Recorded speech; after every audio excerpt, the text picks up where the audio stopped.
Hello, folks. Today, what we're going to be going over is the shape tool with lettering to give you an idea how we can kind of change things around, just like this right here with my name.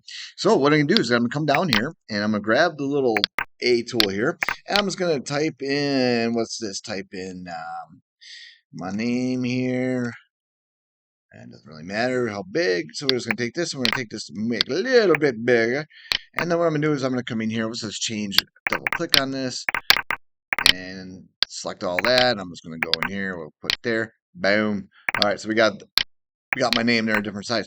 Now what we can do is we come in over here and we can select the shape tool. Now with the shape tool, what I can do is grab on the corner right here and I can grab these individual letters and I can actually take these things and I can kind of move these out and out of the way.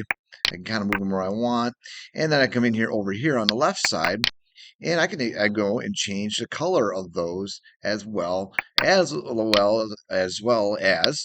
the size of the letter. And what I also can do is say if I take my K here, bring that down a little bit, I can actually go and change the font as well. And if I wanted to on that, let's just pick something down here, something a little bit crazy to show that there is a difference. There we go. And as for safekeepings, we're going to make this red. And I didn't keep that last one, but that's okay. But we'll go right here. We'll pick that one. There we go. And there you go. Quick way how you can do shaping. You can also hold down Shift and select these individual ones to change as you need be. And then if we wanted to, we can go right back up to here. And now we can make the whole thing bigger or change how we need it to be. There you go, folks. Talk to you soon.